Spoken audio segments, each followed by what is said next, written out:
Ladies and gentlemen, boys and girls, and those who don't identify as either, you are listening to Ratchet and Respectable with Demetria Lucas. I don't know if you need to turn your headphones down today. I don't have any Prosecco in my system.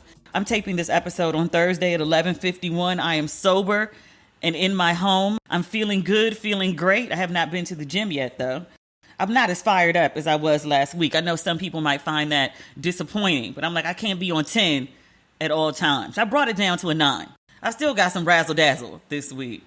I tell you what, I'm so sick of talking about Will Smith. I mean, we're going to have to talk about him. But that slap is dominating the news cycle. I feel like I haven't talked about, read about, heard about anything else but that slap since Sunday night.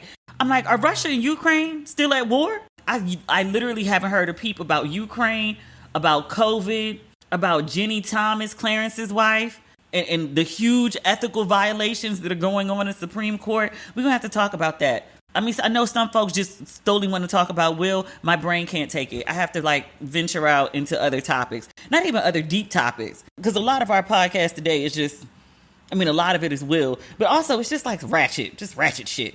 People stay just being inappropriate and losing their damn minds. Speaking of losing my mind, I am obsessed with Partisan Fontaine. That's an amazing name, by the way. Better known as Party, a.k.a. the Megan's boyfriend. Just scrolling on Instagram all the time, everyone's using that song. If you're a black girl, if you're a black girl, if you're a black girl, if you're a black girl, if you're a black girl. That shit gets me so hyped. I don't know. I feel like I'm like at a Black Power rally. I love that shit. I had to go find the song because I'm obsessed with black girl, black girl, black girl. And I was like, where is this from? What is this song? So I go find the song. It's called Hoop Earrings. And the opening verse is, all my bitches got hella ass and flat stomach. I'm like, okay, you're not talking about me. I got a little ass now, but my tummy is not flat. Short of when I was vegan for a few years, I've always had some tummy. It just is what it is. I'm too damn old to be listening to songs where it's like bitches, bitches, bitches every other word. I can't. I just can't. But then I'm listening to the lyrics. Your boy is talking about, and I was like, well, shit, I can't be so mad. He talking about bitches, bitches, bitches, but he also talking about eating you out from the back and rubbing your feet at the same time. And I was like, oh, or hitting it from the back and licking your sweat off. And I was like, oh, maybe I can't be so mad. If you're a black girl, if you're a black girl, if you're a black girl, if you're a black girl, if you're a black girl. I don't want to love it like I do, but I do. My feminist lips and ratchet hips. I can't help it. And ain't really trying to change, to be quite honest with you. I want to be a better person. What's going on in good black news? We need some good black news. I told y'all I don't feel any ways personally responsible for Will Smith. I don't think that his actions are a reflection on the black race. And still, talking all day about a black man slapping another black man. And then the possibility of another black man trying to kick another black man out the award show, which he should have been ejected. But we're not talking about that yet. Can we talk about Lizzo? Lizzo is releasing a shapewear line. It's called Yitty, Yitty. I saw it on her Instagram. She says it's shapewear you can wear as underwear, overwear, anywhere. She said it's for every damn body. And she said her size is running. And I think this is very telling. She said from 6X to extra small. She put the 6X at the front to make sure the plus madams, such as herself, know that they are welcome and well represented in the sizing. They're being thought of first. So I was like, oh, that's good. I will admit though, when I think of shapewear, I don't necessarily think of Lizzo, but I would rather give my money to Lizzo than Kim Kardashian. I'm just saying. Keep it a buck. It launches Tuesday, April 12th at 8 a.m. Pacific Standard Time. And you can sign up for emails or text if you want to get in on the official drop. So that's good. I wore some Skims the other day when I walked the red carpet, and they were very comfortable. But these were the Skims that the stylist brought, not the Skims in my size. And so she was like, She handed them to me, and I was like, these are for children. This ain't gonna fit me. And so she was like, the dress is tight. We gotta suck it in. And I was like, girl, I can't. And she was like, girl, you must. And I was like, well, all right. Shout out to Germany. I've never used a stylist before in my life. I told y'all last week I was about to have a goddamn meltdown with all the work that I had to do and finding a dress, the stuff in my closet. I was like, I don't want this. It doesn't work. It doesn't fit. It was ugly. But I've never used a stylist before. It was the most pleasurable experience. All I had to do was just show up. The dress, the jewelry, the shoes, the purse, everything. I didn't even have to put my own shoes on. Like, they put my shoes on me. They put my earrings on me. And I was like, oh my God, I feel like a doll baby. This is amazing. I actually like searching for my own clothes. I was telling y'all last week, like Sunday afternoon, well into the night, I like to sit on different websites and just like find random stuff. I like the hunt. I do not like going to stores to shop. White people have ruined that experience for me. That whole, excuse me, do you work here? Can you tell me where the dressing room is? I'm over that shit. It's happened too many times. And most of the time I'm walking around in all black. I mean, all black and like a gigantic purse, because that's like my thing. Or like a well-known designer clutch, which I was like, you really think I'm like on the shop floor like with this bag? Really, ma'am? Okay. I prefer to just order shit. That works for me. I sound like a black person who's working from home. Like, go back to the office. Don't nobody want to deal with these white people microaggressions? What else is going on? Is there more good news? Damn, that was it for good news? I watched Bridgerton the other day. I spoke about it on my Instagram page. I did not love. Like, I loved the first season of Bridgerton. That's like my background music sometimes when I'm just in the house. A lot of times I'll just sit in the house in like pure quiet. Like, I don't need music or anything like that. I can sit in the house in complete silence with no noise and be perfectly fine. But when I go to bed, I like to listen to stuff. Remember I told you I used to like watch Creed all the time before bed, and then Black Panther. I used to watch The West Wing like obsessively. It's the cadence of these shows that like make me happy. But Bridgerton was another one. I probably watched the first Bridgerton like start to finish, and not just playing it for sleep, but just like put it on and actually watch it and be amused by it. Like, I don't know what's going to happen next. At least like 7-8 times. So I was super, super excited for season 2. Did not love season 2. Didn't love it. And it wasn't bad per se. I was bored. Like, I was struggling to get through the first episode, and it was just as beautiful as before. Like, beautiful gowns, and not even like Aretha shade. Beautiful gowns, beautiful set design. Hair and makeup team need a raise. It's visually stunning to look at. The 2 heroines of this season, they're brown girls, they're Indian. They're both very beautiful, but the older sister, I could not stop staring at her. Like, I kept saying, like, she has the face of a Disney princess. You walk around every day with that face. It's like perfect. She's so, so, so pretty. Absolutely gorgeous. And again, as the other young woman was, the queen in all her like fancy dresses and her hair and all of that, magnificent, wonderful. But overall, like, the storyline just like didn't, it's not necessarily a bad story.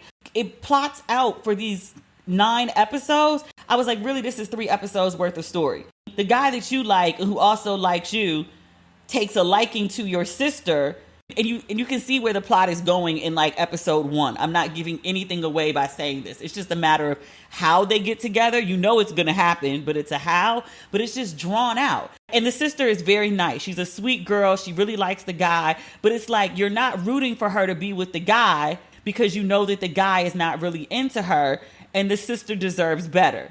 And then you're not rooting for the guy and the older sister who have this amazing chemistry because it would hurt the sister, and you don't want the older sister to betray the younger sister. So it's just like this weird like frustration. It's like you see this chemistry, but you don't want to root for the couple.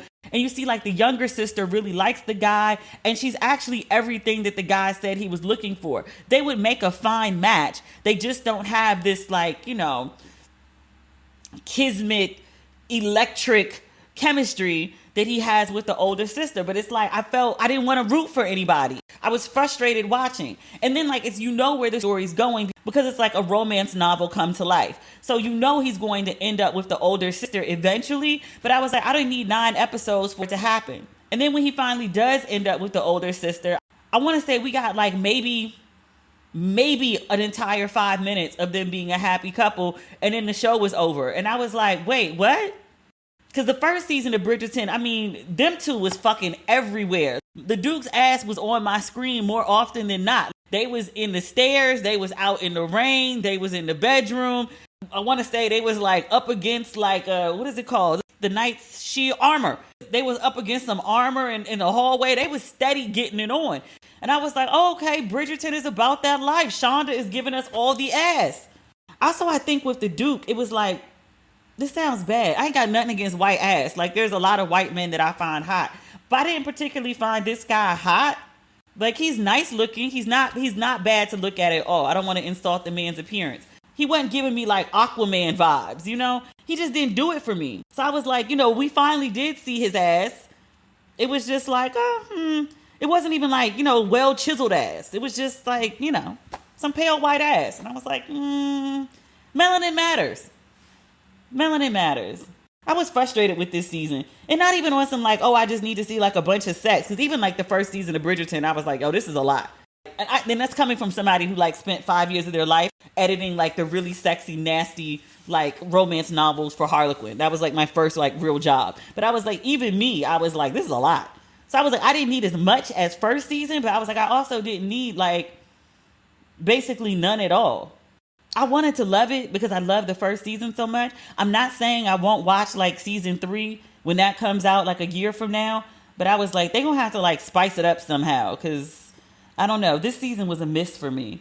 I saw a lot of people though that said they liked it. They were like, well, you know, it wasn't as sexy, but the characters were better developed and there was more, you know, build for the relationship and you could feel the tension. And they said last season, the heroine, Daphne, they were like, she looked 12.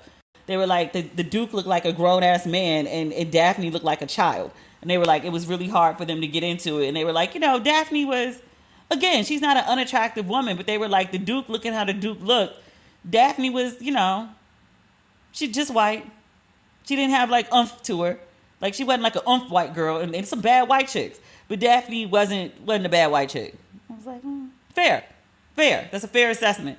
But they were like, I felt like, you know, this one was like, you know, showing like two grown people, even though the older sister was considered an old maid at 26, which I was like, Kevin Hart, like, damn. I wanted to love it so bad. I really did. I saw that Atlanta is back. I didn't get a chance to watch the episode yet. I haven't heard it was good. I haven't heard it was bad. I heard it's about, the first episode at least is about, remember the little black boy who was seen like hugging a police officer and that picture went viral. Black people called shenanigans on that picture when it first started circulating. So he was adopted by a white family. They had like two white moms who were raising them. Their moms, you remember this story, the women put the kids all in a van and then drove it off a cliff and everybody died. And there was some speculation for a while whether the little brown boy who was in the viral video, whether he had survived, because I remember like they couldn't find his body for a while. I don't know if they ever did. But apparently that's what the first episode of Atlanta is about. I've heard people talking about what's in the episode. I haven't heard people say whether it's good, bad, indifferent, whatever. Donald Glover was at the Essence event. And when he came out on stage, I didn't recognize him because he shaved his head. He looks nice. He has a bald head. He has a big fluffy beard. He has a very nice looking face. But I totally didn't recognize him. They were like, Donald Glover. Then he started speaking and I was like, oh. Also was like, I need to put my glasses on. Is there anything else good on TV? Oh, you know what I did the other day? I was so crazed last week with work and like Oscar festivities that I thought Bel-Air only had 8 episodes. I would have reviewed last week. I mean, maybe I would, maybe I wouldn't. My schedule was nuts. I would have at least watched Bel-Air. I thought the final episode was the one where Will asked G to find his dad and G said he would get it done. And I was like, oh, well, okay. I thought they would have brought the dad in for this season because there's been such of a buildup towards meeting Will's dad. But I was like, all right, well, we'll just wait for next season. And I was really happy with this one. And I thought the whole thing had been tied up. And then, you know, we'll see you next year. Lo and behold, earlier today, I get this notification from Peacock, the season finale of Bel-Air. And I was like, wait, what? And because in my head, I'm so married to the idea of the show is done for the season, I'd seen Panama post something on Facebook about how enough people aren't talking about the season finale of Bel-Air. Because I think it aired on, like Tuesday? I think Bel-Air comes on. So I was like, why is he talking about the season finale of Bel-Air 2 weeks later? And then I saw the email and I still didn't put it together.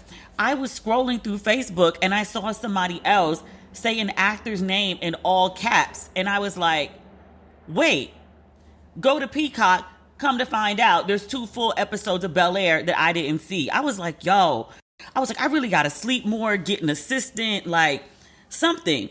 I'm missing my good ass shows. And I mean, more importantly, I talk about pop culture like literally for a living. So it's like not being up on stuff like that is like a professional problem. I was like, oh shit. I really do need an assistant though. I've been talking about that forever.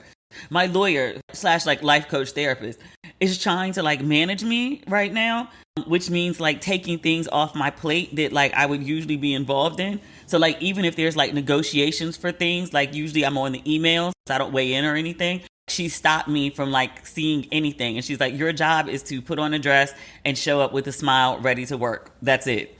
There was a meeting that we were supposed to have tomorrow that had to be rescheduled. And so she just sent me a text and was like, oh, we're rescheduling XYZ. And I was like, oh, well, you know, what time are they trying to blah, blah, blah. She was like, I know nothing happens on Mondays or Thursdays. We'll figure it out and let you know. Oh, okay. Admittedly, it's working. Because I would be back and forth with people's assistants trying to like figure out a time. And she's like, why are you scheduling shit? Which I'm also like, she's my lawyer. I'm like, why are you scheduling shit? And she was like, I'm not. My assistant is. Oh, touche. Anyway, these last 2 episodes, oh my God. Oh my God. I cried and cried and cried and cried. I was like, is my period coming? It's not. I was like, oh my God, what the fuck is wrong with me? Last week's episode, something happened.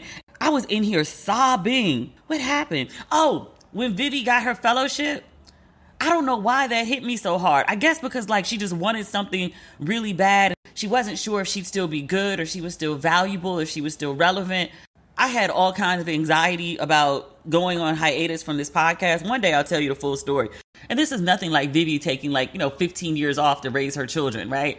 But just like the idea of like, I'm going to take 5 weeks off of a podcast that I do twice a week, knowing how many new podcasts appear every day, knowing how much competition, healthy competition, but competition nonetheless in this space exists. And I'm just going to like disappear for 5 weeks. Will people move on to something else? Will people forget I exist? Like it's a thing. And also, I had people say it to me. I think everyone can relate to that idea. It's like I'm trying to like pivot into something else and, am I good enough? Am I smart enough? Will they like me? Will I be good at it? Will I be successful at it? And if so, how long is it going to fucking take? Do I got to like spend 6 years trying to like rebuild? Sometimes. Remember Bevy Smith was on the show and she talked about that. She was like, I quit my fancy job doing fashion ad sales for Rolling Stones. And she was like, it was a good 7 years before I got back to my old salary. 7 years is a long time. So I don't know. But when they told her she got that fellowship, I sat there and cried like it was my fellowship. I was so happy for her. And I'm totally giving spoilers right now. The episode aired last week, so I feel like it's fair game. I won't give spoilers for the one that just aired, I want to say on Tuesday, because it just came out. G got fired, and I understand why Phil fired him. It was an emotional response, and it was kind of like, I'm your boss, and I told you to do something, you did something else. So I kind of figured he was.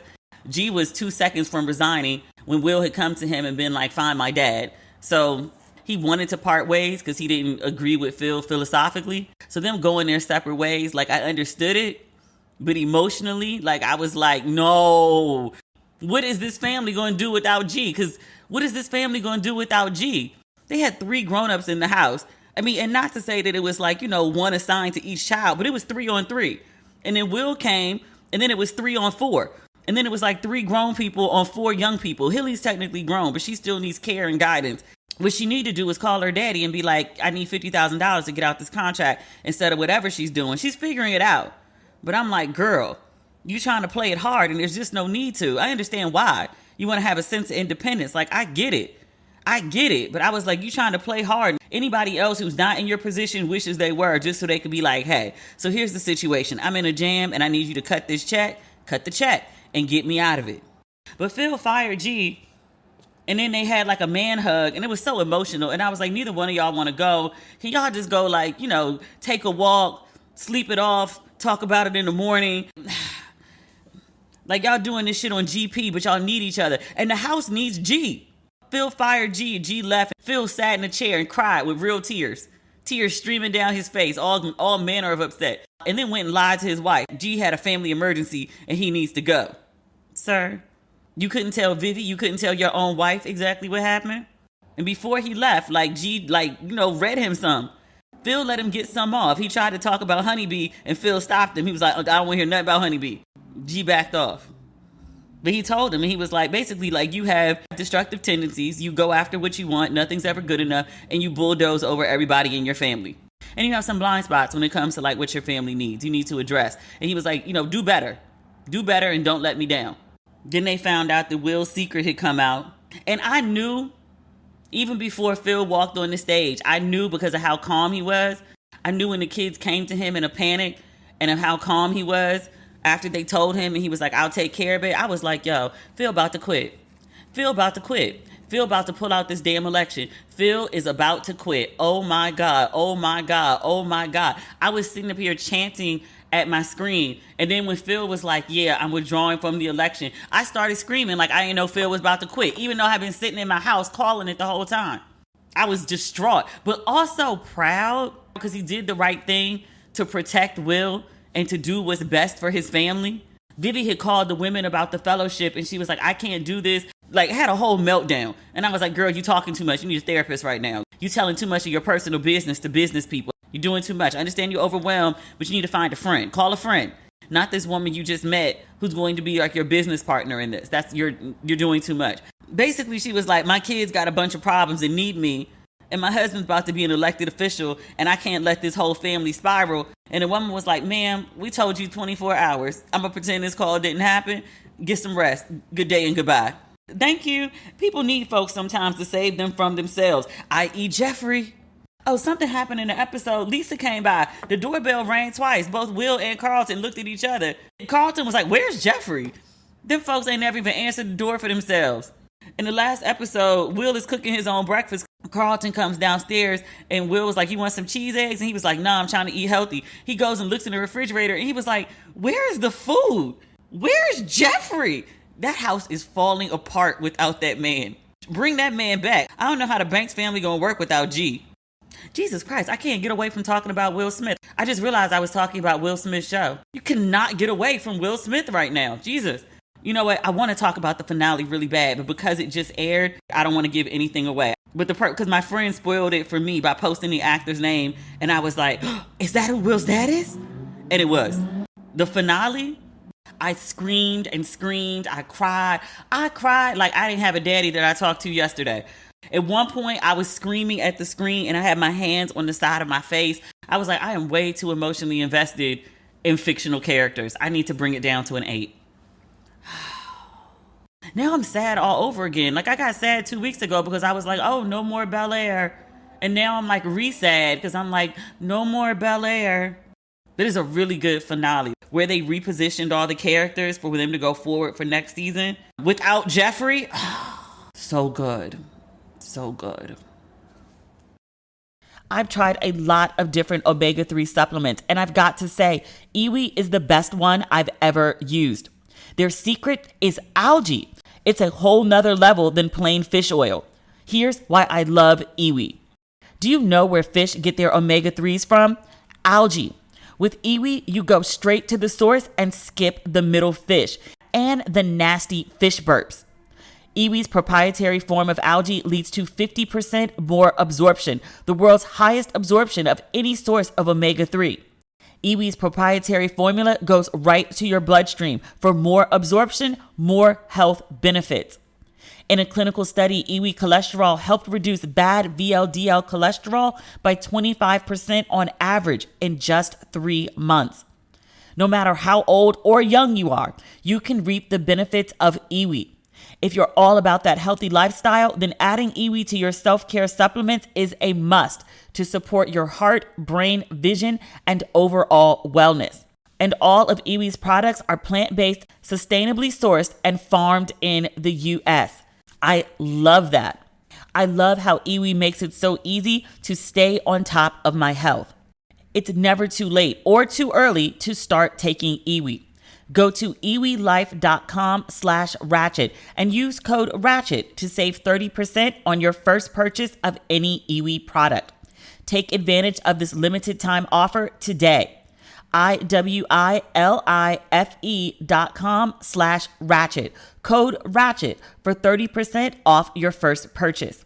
iwilife.com/ratchet. Code RATCHET. These statements have not been evaluated by the Food and Drug Administration. This product is not intended to diagnose, treat, cure, or prevent any disease. We got one more topic to talk about before we get to Will Smith. We got to talk about Clarence Thomas and his wife, Ginni.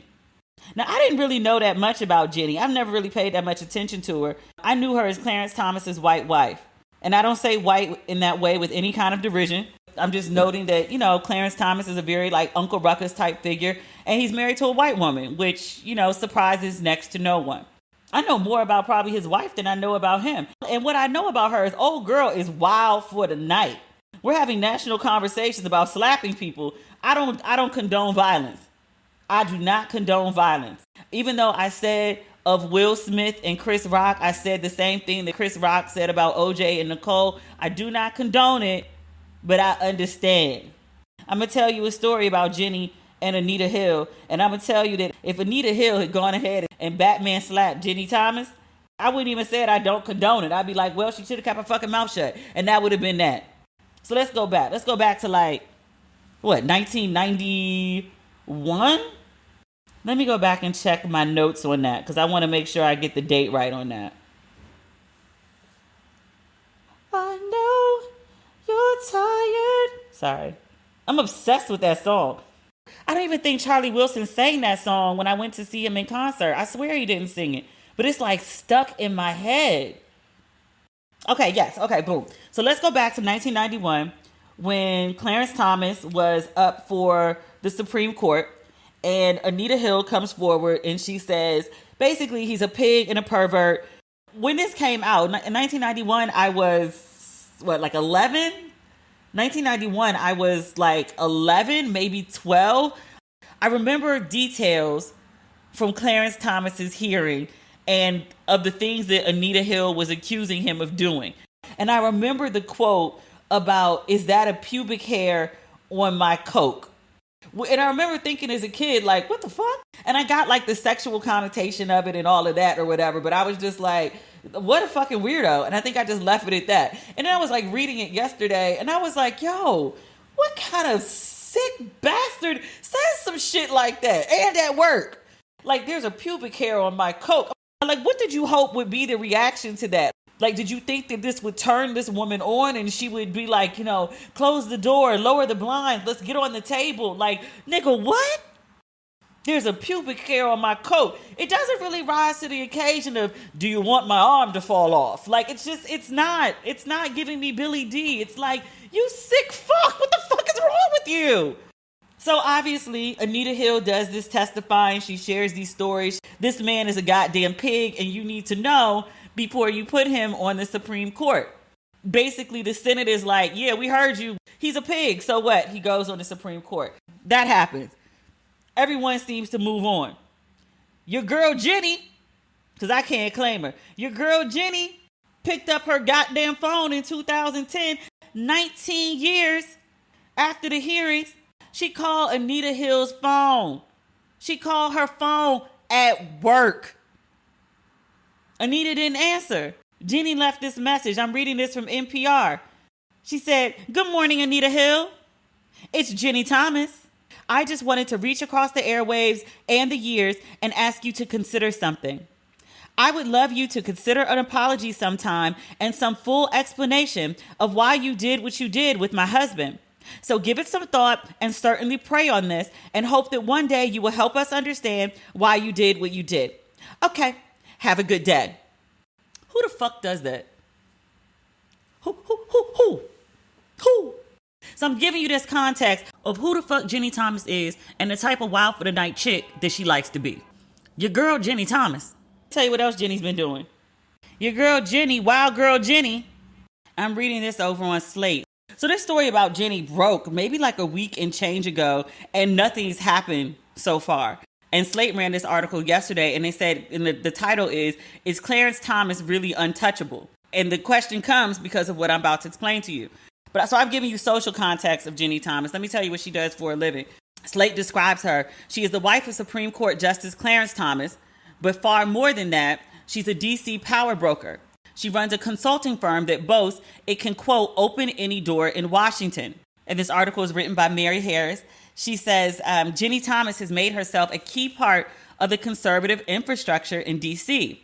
For example, A few years ago, she started the Impact Awards, an annual luncheon celebrating conservative icons, as well as the movement's more obscure foot soldiers. In 2019, the luncheon was held at the Trump International Hotel.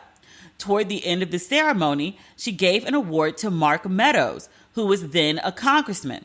But within a few months, he would become the chief of staff to Donald Trump. This is where it starts to get crazy. Last week, the Select Committee investigating January 6th, that's when the MAGA white people went crazy and stormed the Capitol.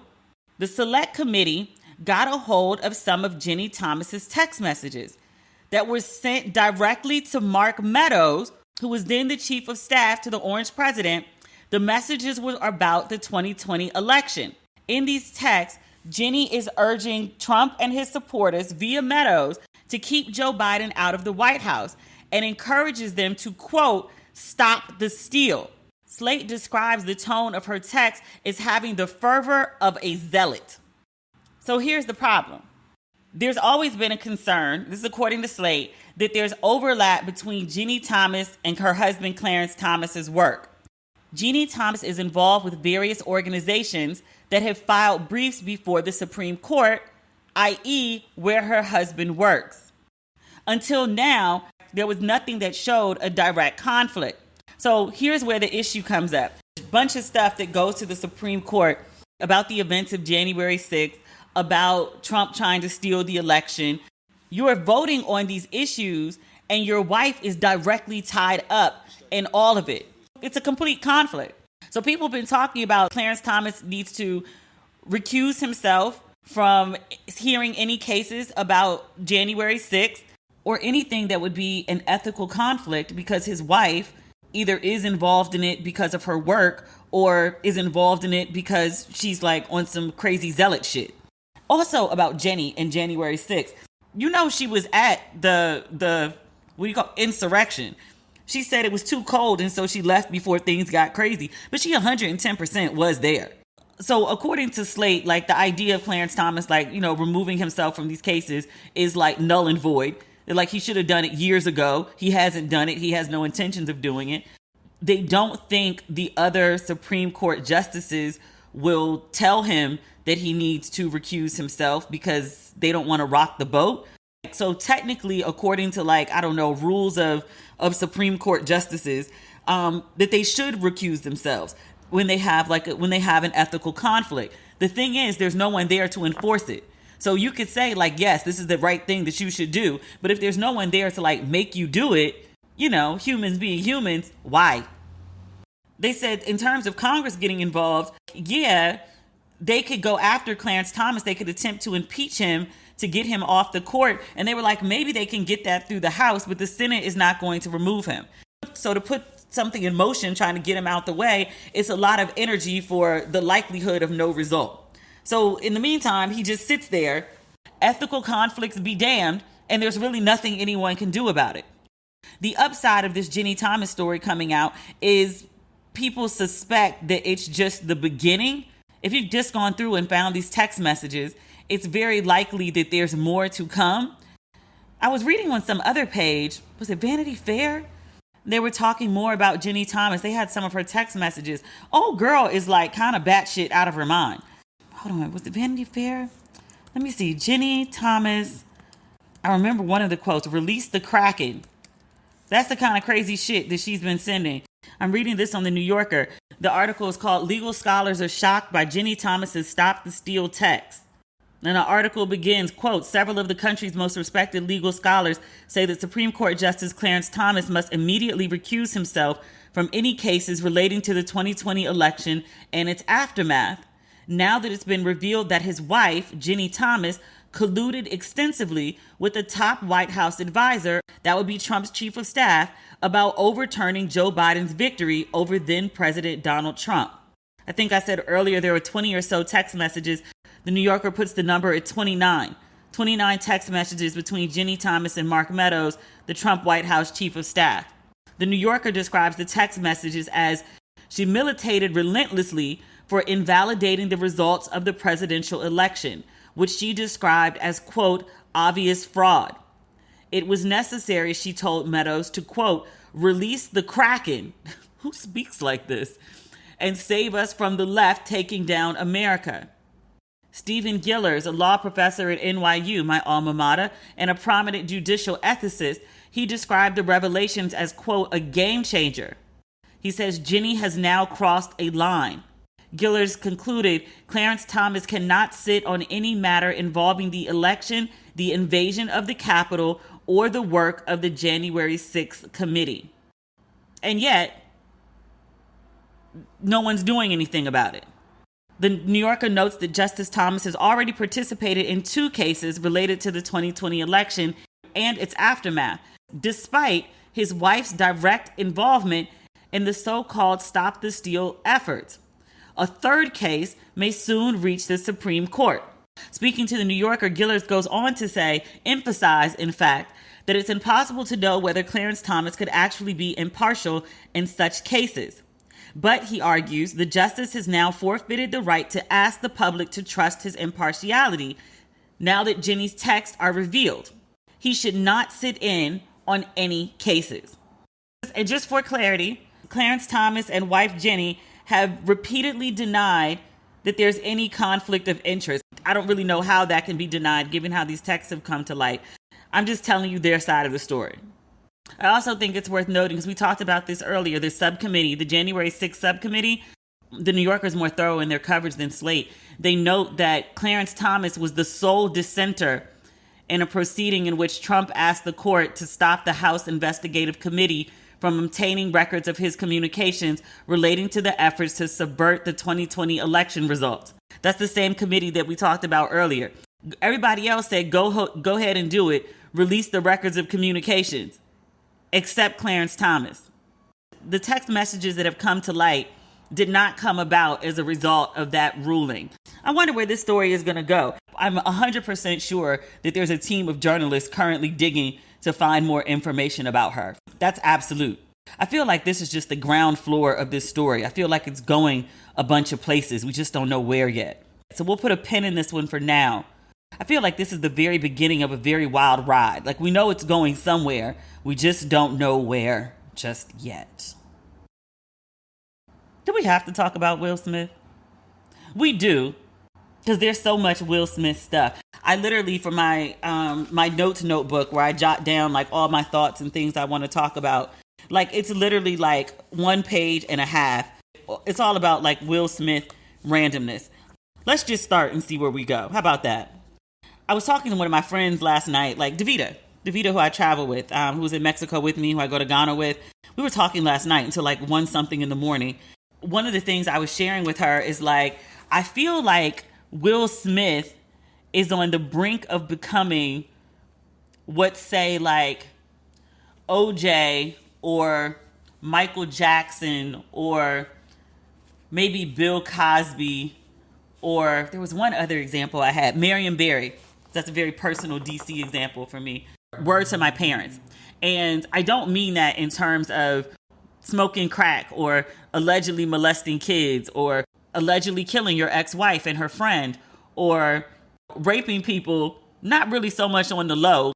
It was really well known in like inside circles, but drugging and raping people. I don't mean it in that sense, but like these icons that you grow up with who seem larger than life and are exalted onto these pedestals. A lot of them are black first in many ways. And then somewhere around midlife, not even they take these terrible tumbles. They've done a bunch of crazy shit. All their shit starts to catch up with them. I remember watching OJ in that Bronco go down the highway for what felt like hours. And for me, it was just like, okay, there's like a car chase on TV. I didn't really have context at the time of like who OJ Simpson was and what he meant to America, Black America. I didn't have a concept of him being this like amazing football star, not a football athlete, a football star.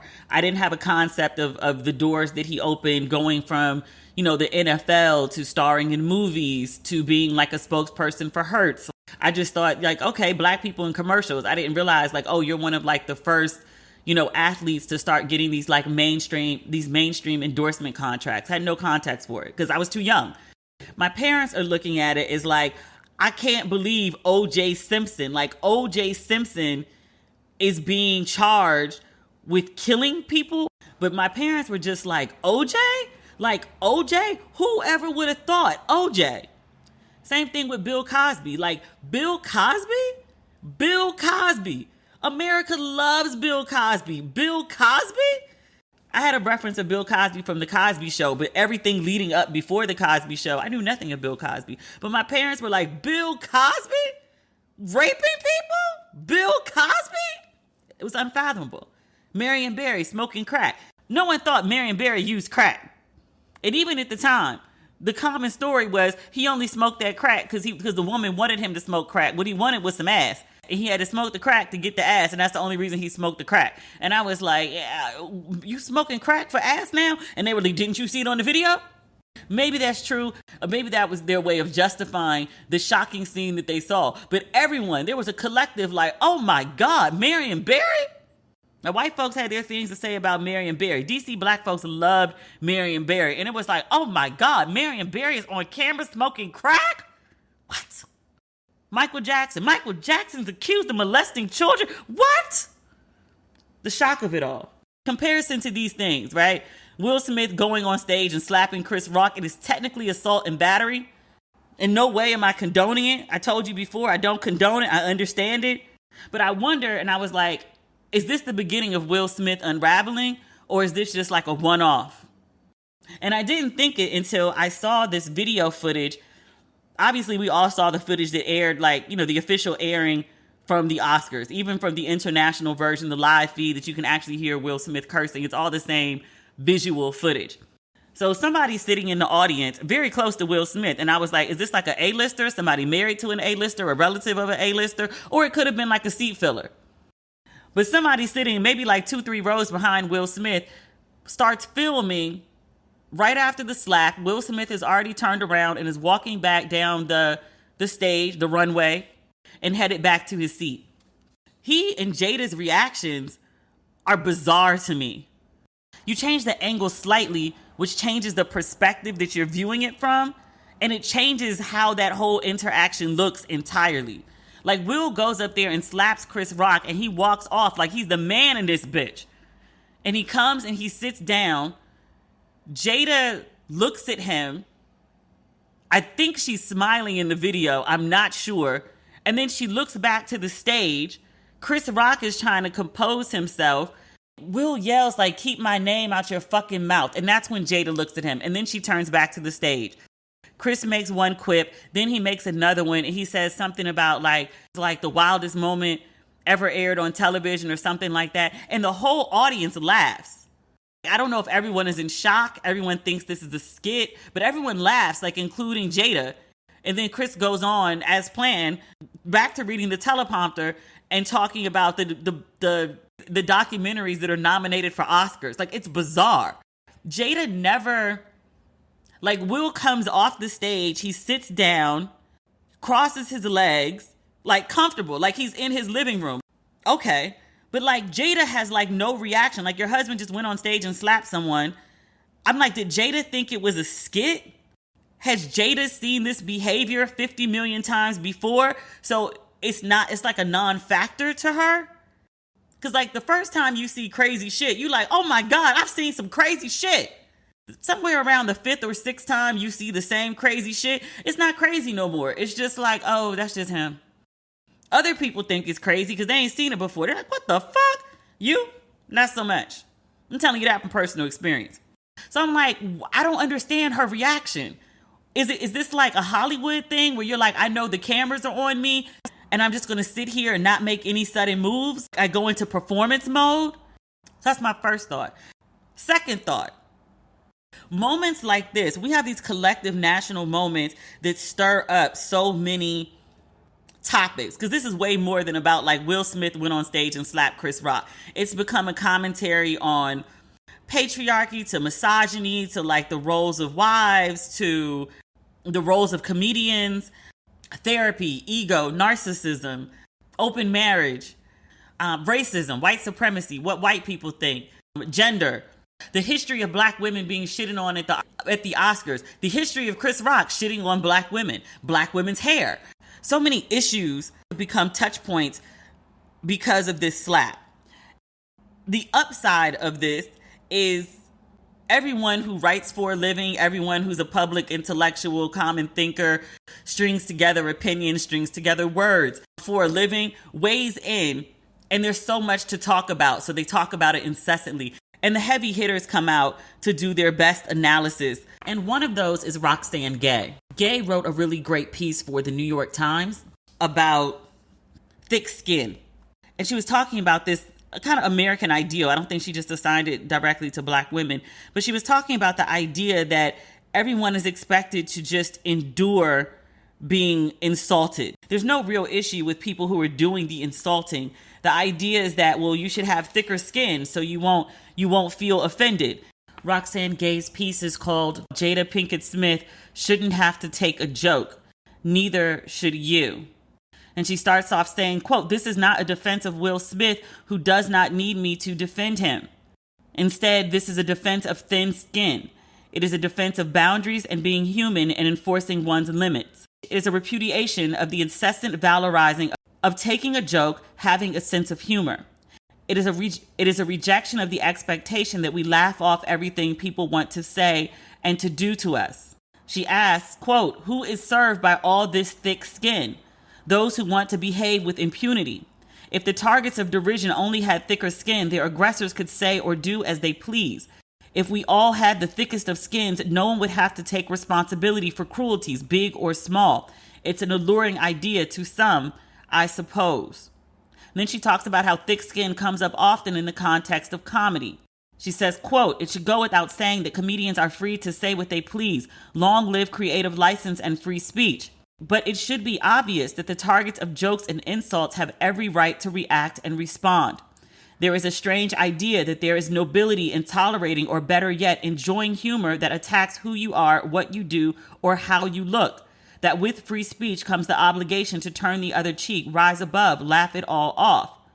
We often see this when comedians want to make a joke about race, sexual assault, gender violence, or other issues that people experience in them don't find terribly funny. If you can't laugh along, you're humorless, you're thin-skinned, you're the problem." And this is a really great essay. I would implore all of you to go give it a read. It's a very lengthy piece. I'm only reading what I think are the highest of the highlights. I think the whole thing is a highlight because I love Roxane Gay's writing. She goes on to conclude, "No matter how thick your skin is or how much wealth, fame, and power you are corseted, being the butt of a joke isn't fun. Sometimes it is intolerable. When you are constantly a target of jokes, insults, incivility, and worse, as most Black women are, the skin we've spent a lifetime thickening can come apart. We're only human, and so too are the people who love us." I thought that was a really great piece. And again, she's not defending Will Smith. I think she's just pointing out in a much more eloquent way, I think, than what I said on last week's episode. Why do comedians get so much of a pass to just be offensive and everyone's just supposed to like suck it up? Like, why is that okay? Good Chop is America's online butcher. With Good Chop, you get a flexible monthly subscription plan for high quality American meat and seafood. Good Chop delivers only the good stuff. Order Good Chop's fully customizable boxes. Choose beef, chicken, seafood, and pork products you like the most. For example, for your beef, you can order well-marbled Angus choice and prime cuts, or get delicious 100% grass-fed steaks, whatever you prefer. There's something for everyone. Mouth-watering ribeyes, flavorful T-bones, wild-caught salmon, tender chicken breasts, and more. I love my wild salmon from Good Chop. Good Chop especially prides itself on sourcing beef that comes with no antibiotics or added hormones ever. Good Chop is so confident you'll love their products, they offer an 100% money-back guarantee. Love Good Chop or get your money back. If it's hard for you to find quality meat, look no further.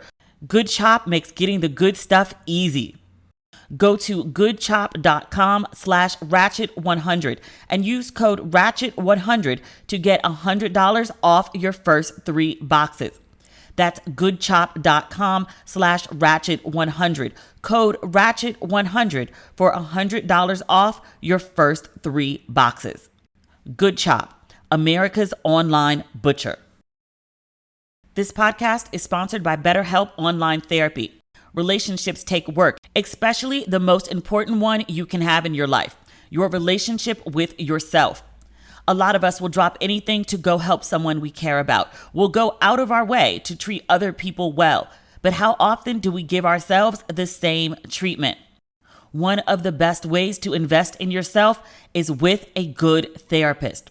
So this month, BetterHelp Online Therapy wants to remind you that you matter just as much as everyone else does. And therapy is a great way to make sure you show up for yourself. If you're struggling with something or you just need a mental health checkup, check out therapy. BetterHelp is online therapy that offers video, phone, and even live chat sessions with your therapist, so you don't have to see anyone on camera if you don't want to. What I love most, it's more affordable than in-person therapy, and you can be matched with a therapist in under 48 hours. Give it a try and see why over 2 million people have used BetterHelp Online Therapy. This podcast is sponsored by BetterHelp, and Ratchet and Respectable listeners get 10% off their first month at betterhelp.com/ratchet. That's BetterHelp.com/ratchet. I've read mixed stories about the aftermath of the slap. Late last night, a story came out from the Academy. They're convening to figure out what to do about Will Smith. They're figuring out basically how to punish him, which I do think that there should be some punishment. Even though there's parts of me that feel I understand about the slap, I also recognize that it's assault and battery. And Chris Rock has declined to press charges. That's a choice that he gets to make. But something should be done as a punishment. You can't just let that stand. So last night, the Academy said they released this long statement denouncing Will Smith. They don't support violence. I think they said that earlier in the day, but they reiterated it in the second thing. And they also said that Will Smith was asked to leave and refused to go. And I was like, how'd that work? And then somebody went over to Will Smith and said, hey, you need to go. Who was the somebody and who made the call? Did the Academy make the call? Did the production team make the call? Because the production team is run by Will Packer. I don't feel no ways about it, good or bad, but I was like, did it happen? And also, and I wrote this in my Instagram stories, it changed the way that I thought about the incident. Because I was like, okay, you lose your cool, you go and do something rash, you go on stage, you slap Chris Rock, then you go back in the audience and you scream obscenities at him. You're in the heat of the moment. Your adrenaline is still going. All of that was an ugly exchange, right? You had to know that there has to be some punishment for this, right? You had to know that the next obvious thing to happen was that you would be asked to leave. You had to know that, right? And then someone comes over to you and tells you you gotta go for this crazy thing that you did. Instead of just taking the L and be like, I understand and go. Because that says to me that you did something rash, but you're still in your right mind. You're an upstanding dude who just lost it for a minute. Okay, fine. You understand that you were likely to get this Oscar. You will probably still receive it. They're going to call your name, but you're not going to get to go up on the stage for this big moment because of this really terrible assault that you've just perpetrated on someone else on the Oscar stage in this venue. You cannot stay. Most people understand a concept like that. To go over to him and be like, okay, so you got to wrap it up, B. You got to go. No. I don't understand that level of ego. Someone was saying to me, they were like, if a white person did it, you would understand it. And I was like, yeah, because white people do stuff like that and they're resting in white privilege. What is Will resting in? He doesn't have white privilege. They were like, he has A-list Hollywood privilege. And I was like, that's batshit. They were like, yeah, outside of Hollywood. But he's an A-list star in Hollywood, literally sitting in Hollywood, literally sitting at a award show where he is one of the biggest fish in the room. Yeah, he thought he could get away with it. And did. Because did you see his ass leave? I was like, is Will Smith a raging egomaniac? And people were like, have you seen Will Smith's Instagram? We just thought it was in a healthy way. Perhaps not. That was my thoughts last night. It came out earlier today. Sources from TMZ were like, nobody asked Will Smith to get up and move. In fact, Will Packer told Will Smith he ain't had to go nowhere. He could stay. What? I don't understand all these conflicting stories. I feel like America is playing a gigantic game of telephone right now. No one really knows what the fuck happened. All we know is Will Smith didn't leave because 40 minutes after he slapped the man in that venue, On international television, Will Smith won the Oscar for Best Actor for King Richard and walked his happy ass right up on the stage and gave a speech. Tied himself in with Richard Williams in the protection of his family, and love makes me do crazy things, and like, bruh, tears all over the place. Like, it's very manic to watch the speech. But I was like, also, like, I mean, you just slapped someone on like live television. Maybe the full impact is catching up with you. And also, like, this is in the middle of you receiving your Oscar, which you wanted forever and a day, and you should have gotten for Ali about a good 10, 15 years back. But here we are. Will Smith is like a therapist's dream right now. Like, he's all over the place. And I say that thinking like, yo, he had to be bothered. There must have been so much going on. But was there? Because he left the Oscars, like, he went and took a family photo. They looked like the cover of Essence. And then he went to parties and like danced all night. He didn't have a care in the world. Like he didn't just get on international TV and slap somebody and then curse him out. I don't know what's going on with Will. And I don't know if Will Packer actually like told him he could stay, or Will Packer asked him if he could leave. Will Packer's going to be on Good Morning America. He's being interviewed by TJ Holmes.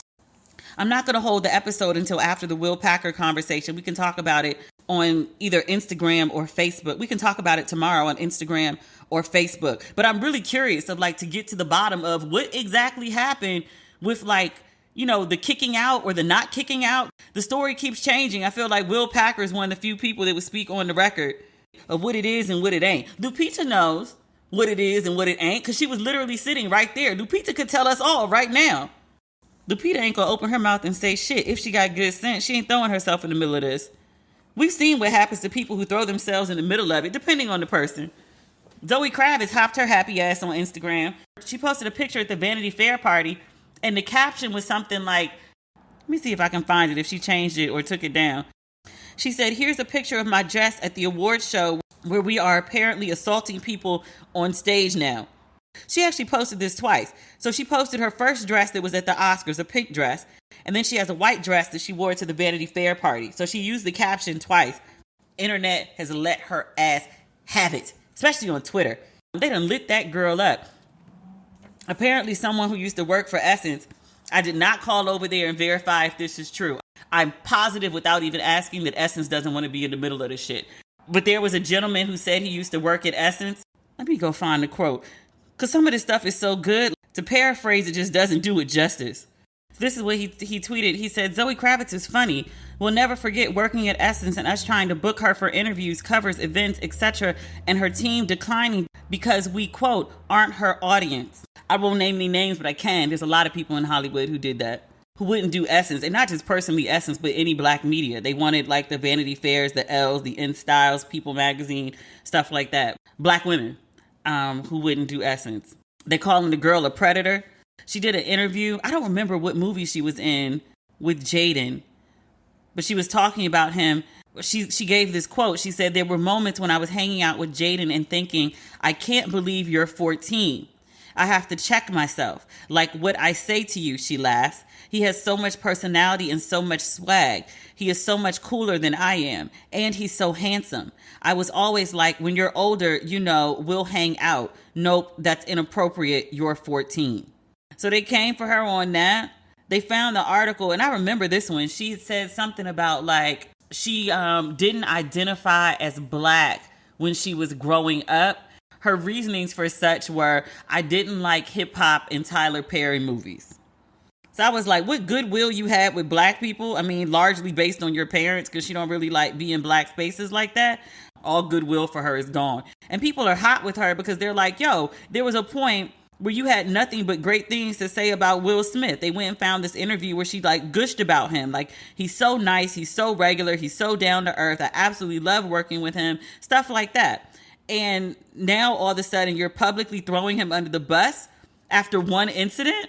I mean, I see folks throwing like OJ under the bus after one incident. I'm like, sir, like you allegedly killed your wife. I mean, you were found not guilty of it, but everybody thinks you did that shit. Like I get. Like murder is, you know, very, very, very offensive. I get that. Let's see. Hold on. Zoe's currently 33. How old is Jaden Smith? Jaden Smith age. He's 23. So she was 24 years old talking about a 14-year-old like that. Girl. Talking about when you're older, we can hang out. Girl. One, you shouldn't have those thoughts, but if you do, keep them inside your head. What is wrong with you? Saying that shit to a magazine, no less. Fabulous jumped in. I don't know what he was thinking. I was like, sir, you got to know your blind spots a little better than that.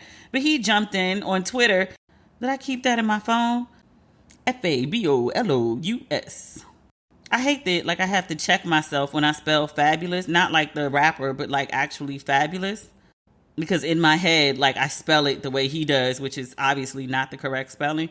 But Fabulous tweeted, Chris Rock is a real professional, because ain't no way, bruh. So implying that, you know, if Will Smith had ran up on him, he would not have just stood there and taken the hit. Somebody asked him, did Emily fight back? Oh, shit. Years ago, you remember this story about how Fabulous allegedly fought is not the right word. He beat Emily and knocked her front teeth out. You remember that? There was video of like Fabulous trying to like fight her father outside their house. I was like, sir, you might not want to bring up anything that has to do with slapping, punching, domestic violence, any kind of violence. You might just want to sit that conversation out. I saw O.J. Simpson weighed in. I was like, sir, you another one. Sir, how are you jumping in this conversation? You ain't got no better sense? If you don't go back to the golf course and swing your clubs and eat your food. O.J. Simpson, 74. It's like, you too old for this shit, man. He got on Twitter. Why he has a Twitter account is beyond me. Again, play your golf and eat your food. Stay out of the public life. The drug of fame, oh my God, people just cannot let it go. He said Will Smith was wrong, but he understood the feeling. I was like, sir, you're trolling us. You are trolling us. He knows everybody gonna think back to him killing them folks, allegedly. I need to say to make sure I don't get sued. O.J. Simpson was found not guilty of killing his ex-wife, Nicole Brown, and her friend, Ron Goldman. But again, everybody thinks he did that shit. He knew what he was doing when he sent that tweet. Folks just be popping out. Jim Carrey went on some morning TV show. I don't remember which one. He said if he had been Chris Rock, he would have woke up the next morning and sued Will Smith for $200 million. He said that video of Chris Rock being slapped is going to be everywhere. It's going to be something that defines his career. And he said for that, Will Smith should have to pay. Chris Rock has declined to press charges, which doesn't shock me. I would also be shocked if he didn't hit him with a lawsuit. He hasn't done anything as of yet. He has time. There's no rush. There's got to be some sort of consequences and repercussions. He didn't haul off and hit him back. There's got to be consequences and repercussions. And I understand Chris Rock was wrong for insulting Jada. I think he should issue a public apology to her. I am of the opinion that Chris Rock started it with making an unnecessary comment. From what I read, like the barb at Jada wasn't a part of the script. Chris Rock comes out. He's not hosting the event. He's one of the presenters. He sees Jada sitting up front. It's a mostly white audience. Jada and Will are sitting down front because, again, Will is A-list and he's nominated for an Oscar. And for whatever reason, he just looks at this black woman and he decides, like, now on this Oscar stage with millions of people watching around the world is a good time for me to, like, you know, take a crack at this black woman who's not even an Oscar nominee. She's married to one. Also, somebody that he's hung out with before, maybe has broken bread with. I don't know if they've been to each other's houses, but like there's pictures circulating all over the place right now of them working together, who they've known each other at least a good 20 years. At the very least, you've had a drink with this man. You've sat next to him at basketball games. You hung out with this man on some occasion. And then you just walk up and you just decide to like see someone you know. Like he said, he was like, I love you, Jada. And then like, you know, decides to make a crack about her hair. Whether he knew that she had alopecia or not. Like, that's just fucked up. So that's why I say, like, I understand why Will punched him in the face. I don't know if I said this on last week's podcast, but if you're going to say reckless shit to people, you either need to know how to run, how to fight, or how to brace for impact, which Chris did. Like, Will Smith smacked the Batman shit out of Chris Rock. Chris Rock did not go down. He a light in the ass dude, but he stood tall. But still, you can't go around punching people in the face. You can't say crazy shit to people and then like reasonably expect never to get slapped. You also can't go around slapping people and expect not to get sued. I'm just saying.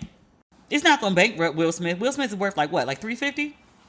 Chris Rock take like a good, what, like 10? How much, 20? How much you think that slap was worth? I read that Jada and Will Smith, I'm literally going through all this stuff as a checklist because I feel like there'll be a whole nother thing next week and we won't get back to it. I read that Will and Jada are talking about doing a red table talk. I think that's a horrible idea. I think at some point, if Will has decided he's going to remain in public life, I was like, maybe he'll retire. Maybe he's just over this and he's going to go off into the distance. And the same friend that asked me like about his ego was like, have you seen his Instagram? Repeated to me. She's like, have you seen his Instagram? They're like, Will Smith is not going off into the forest to wander alone. At some point, he's going to have to do an interview. He's going to have to explain himself, his mindset, something. He's going to have to figure out how to get into good graces. Sitting down at the red table is not the move for that shit. He needs to sit down with an interviewer that people trust to ask the hard questions, and he answers them like he has some good sense. I was like, I hope that the Smith camp has had the good sense at this point to call Judy Smith, a.k.a. the real life Olivia Pope. I hope they got Judy on the main line. They need Jesus too. I hope they paid whatever high retainer and fee that she has. They have told her, fix this. Fix this. Because this is a mess. And I don't see it not getting messier anytime soon. I think we went through everything. The things that we did not, we're going to end up talking about Will next week because we're going to have to talk about this Will Packer interview in the morning. Chris Rock. Oh, I didn't mention this. Chris Rock, the first part of his tour kicked off, I want to say it was in Boston yesterday. He did address what happened at the Oscars. He didn't really give any juice or tea or anything. He walked out on stage. I heard he was wearing all white. The audience gave him a standing ovation. They cheered wildly. He said to the audience, he said, "How was your weekend?" And everyone laughed. He said he doesn't have any thoughts to share just yet on what happened at the Oscars. He said, quote, he was still processing. He said when he does have something to share, it will be insightful and funny. And then he told the audience that he had a whole show prepared for them, one that he had prepared before Sunday. So that was the show that he was going to do for that night. I heard audio of that part of the introduction, essentially. Somebody yelled from the audience, like, "Fuck Will Smith!" My dad called me earlier and asked me, he said, "How do you think this is all going to play out?" And I was like, one, I'm pretty talked out about Will Smith. And then two, like, I really can't call it. I really don't know how this is going to play out. I hope that this is just a one-off incident and this is not the beginning of some sort of wild downward spiral and all sorts of crazy shit about Will Smith's behavior starts to come out the woodwork. Jada's like non-reaction to that slap. I'm like, maybe she thought it was like a joke like everyone else. But even when he started like cussing from the stage, Jada just sat there.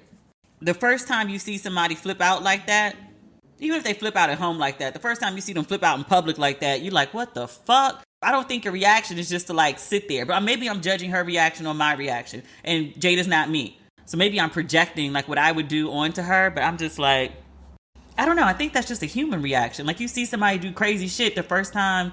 I don't know. It depends on how much trauma you saw just overall in life. I remember this guy once. That's when I first moved to LA. He was just playing around. I was walking down the street and he was like, "Ah!" And like, I didn't even fucking react. I just looked at him and literally kept walking. No reaction, didn't jump, like anything like that. And he called after me. He was like, "What the fuck happened to you?" Like, I've seen so much crazy shit. It takes a lot. Like, it's not even worth a blink. It's just 40-degree day. Somebody cursing on the subway, pull out their dick at 7:30 in the morning. Nothing to get excited about, nothing to write home about, nothing to give more than a blink to. It's not even worth a sigh. All right, y'all. If you've not picked up your merchandise for Ratchet and Respectable, it is available on demetriallucas.com. I always talk about the Ratchet and Respectable stuff, but I never mention Cut the Check and Interested Men Act Interested. We do have that merch as well.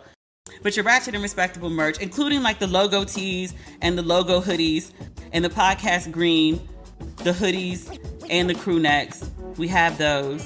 We have like a little bit of everything. But if you want something, go on the site, see what exists. And if you really, really want something, let me know before I put in this order for companionship, dick, and protection. So, all right. That is everything. We'll talk again next week. I gotta go do edits on this cover story. It's gonna be a long night. All right. Talk soon. Bye.